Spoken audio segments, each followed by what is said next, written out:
Hi, Sam Tobert, Sound of Joy Music Services. Just a little housekeeping here.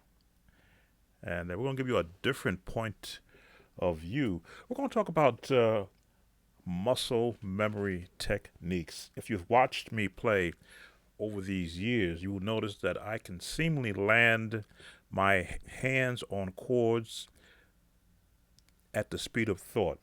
So if I want to say I want to go to a C root chord, in whatever position I happen to be in,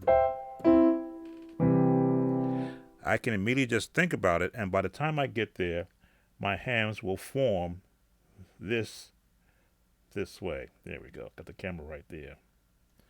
If I wanted to do a C7 chord, my hands will form this way. If I want to do a C6 chord, my hands will form this way. If I want to do a C minor chord, my hands will form that way.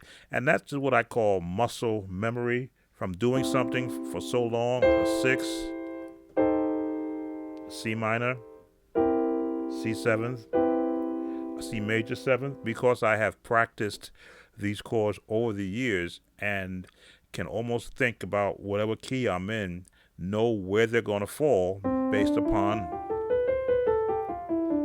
the scale. Now, not having a formal music teacher helped in my ear training, because I did not have a teacher to tell me that's the wrong way.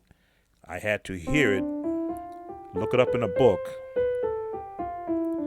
and then practice it on my own. What is the correct way to hold my fingering? Now, if you watch me play, which is why I have this extra view right here, you will now see how my hands really don't come that far away from a keyboard, because I was never told to. You have to play like this. I learned to find the notes I wanted to get to as easily as possible using all my fingers, which is why I always stress that you warm up with your scales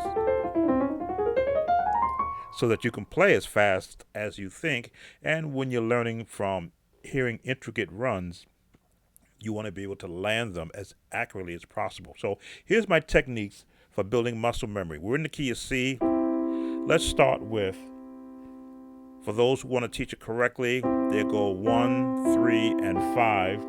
I did not learn that way. I learned whatever way was comfortable, because if I wanted to hit an octave note, now I got to stretch to do that. But if I'm here, the octave note is already there. Even that is a little uncomfortable, so I would switch here. Now I got the octave note and any other notes around there. So here's what I would do chromatically.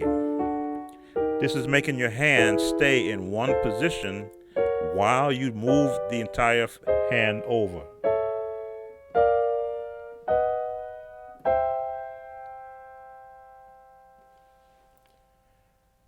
Let me move my little subscribe sign. And please like the video, subscribe, and hit the notifications so that you will know whenever I'm coming up with something new. I'm always looking to do something new. Let's move you over here, bottom of the screen. And of course, you want to go back down. If you're looking at my fingering in both places, you notice what the top of my hand is doing and what I'm doing from the side. No magic, just allowing my hands to rest. Now, sometimes I will be here, sometimes I will be here. Again, depending upon what my next chord might be. If I'm going to do, let's go minor. Same concept.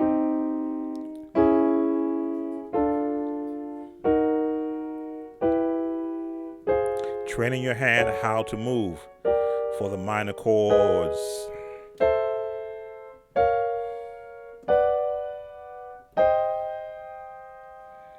And that comes in real handy if you want to play if you want to do classical music.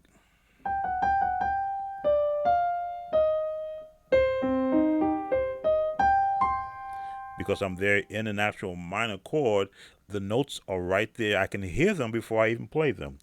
That's one concept to build muscle memory. The other concept is what I call octaves and leaving the middle free. Get that good stretch in so that you know what the distance is going to be.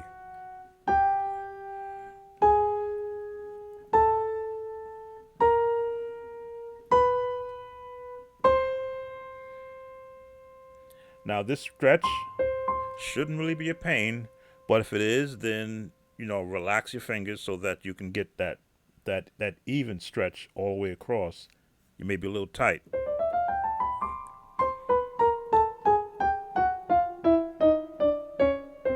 Now you notice I'm not doing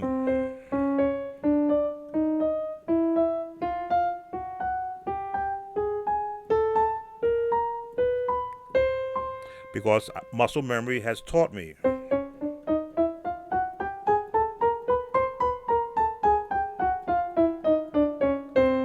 how to hold my fingers in place. And these other three, as I say, I always practiced this when I was a youngster. I would practice doing this to see if I could independently move my fingers for when I'm playing. This way, I can hold it here. If I wanted to do,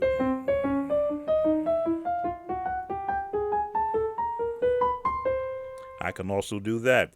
Go the alternate way. Again, am I really leaving the keys?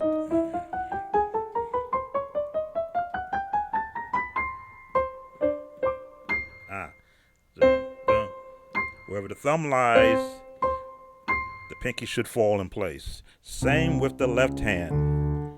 I don't want to leave that out.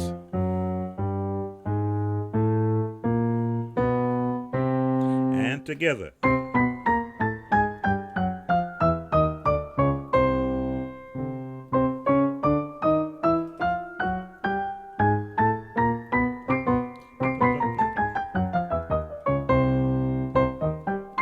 And chords.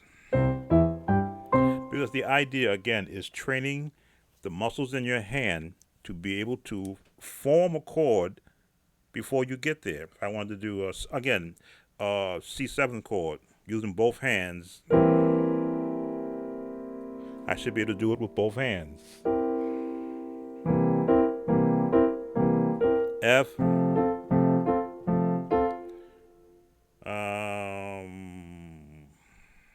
Which chord is this?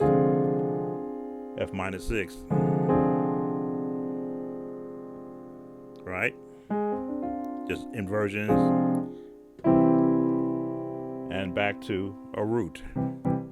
Both hands should be able to form chords.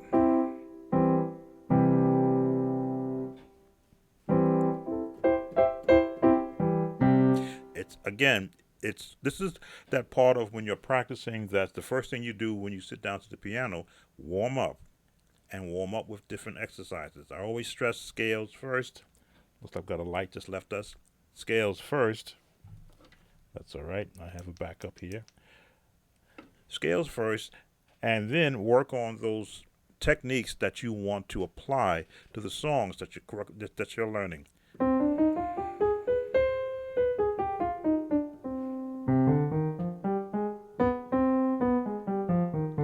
Back together.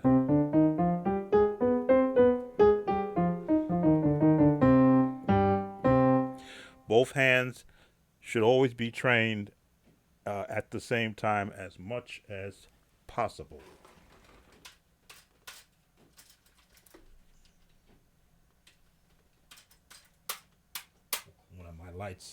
Two of my lights have gone out on me. Let's turn in the reserves. And those are our triple backup lights. So you want to again develop an actual practice routine. That is one of my practice routines where I will just go run across the keys.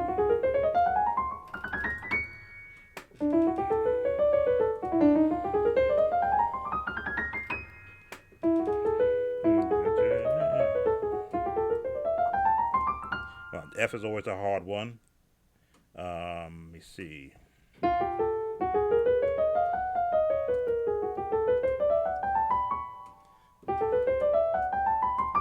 There we go. exercises that have your hands moving because it's all about training your hands. And again, you want to do of course, the inversions.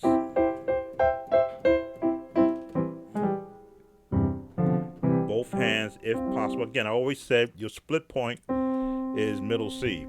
Your left hand shouldn't have to go too far above there unless you're going to shift your body.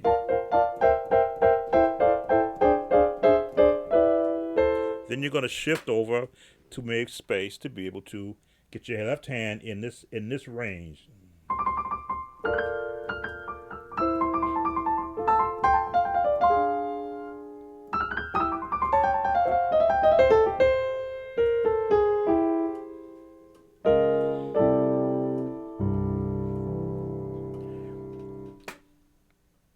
There's more than about just practice. It's always about technique when you're practicing.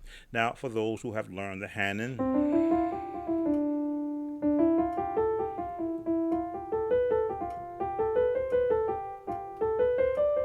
I didn't learn Hanon. I've heard it practiced, just that one part of it. And I'm sure it's an excellent way of building your muscle strength in your fingers. But the technique that I use has helped me all these years to the point where I have never had stress or pain in this part of my hand. Never had pain ever in my fingers, and I'm now 66 years old and still be able to play whatever I hear.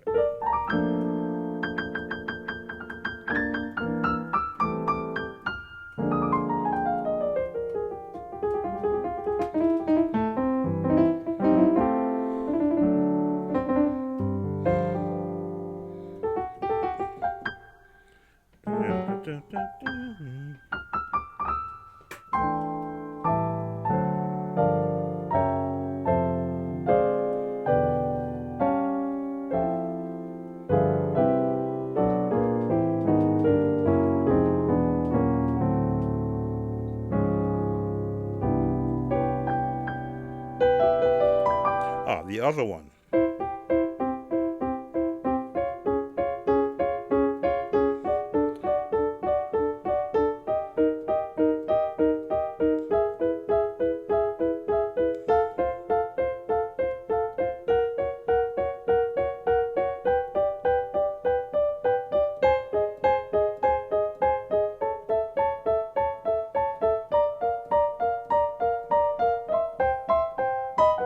There it is.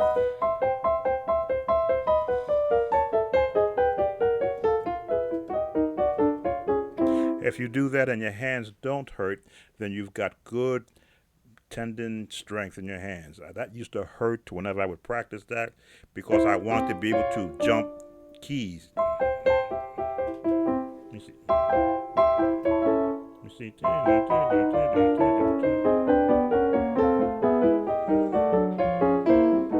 Let me see. I used to be able to do.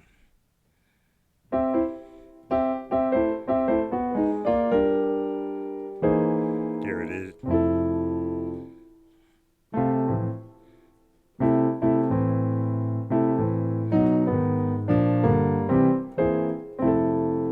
I always wanted to be able to do that.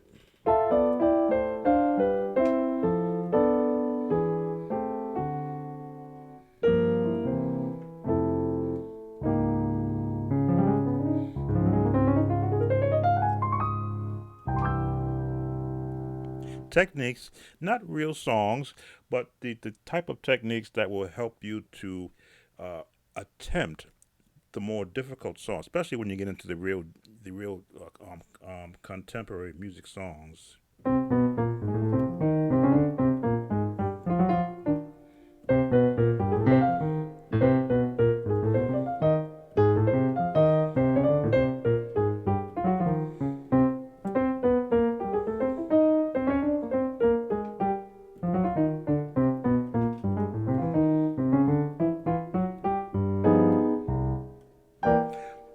Songs that had those type of runs that I would just practice on just to get comfortable. Let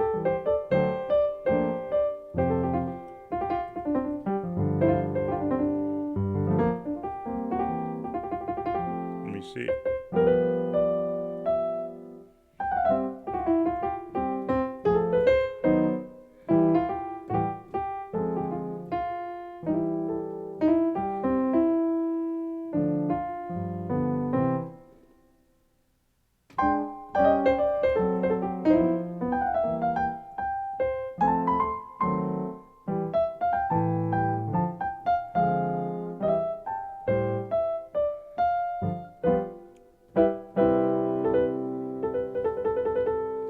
Just anything that you want that comes to mind you want to practice, using those techniques to be able to maneuver and to manipulate the sound of the keyboard.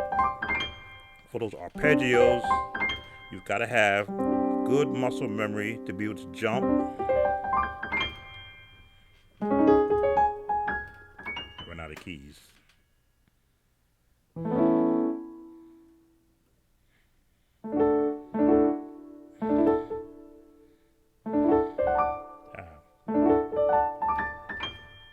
I usually don't do an arpeggio in D. I may do it in a diminished chord.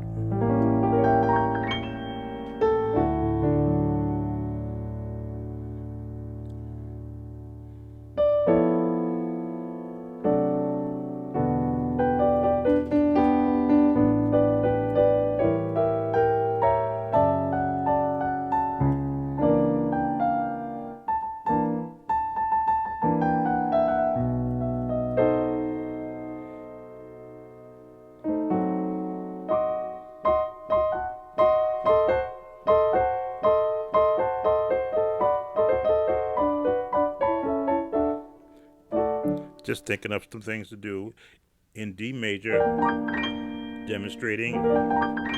There's the arpeggio. Arpeggio is a broken scale.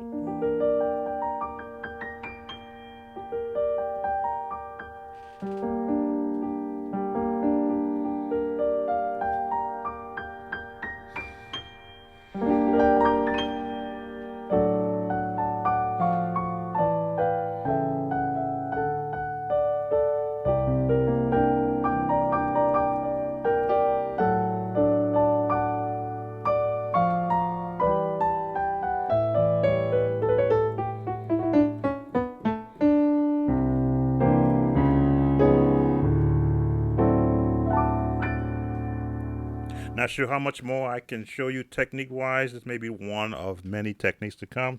Look them over, see the technique that I'm using. I am just basically using a practice routine and then taking that routine and just applying it to playing chords in whatever key I want to be in.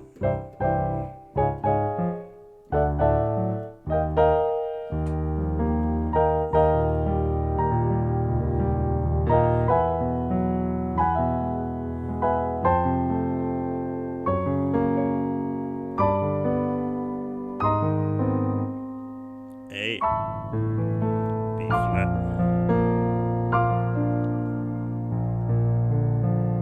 B,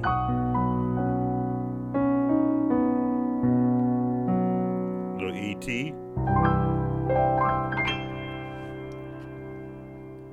All right. See you in the next one.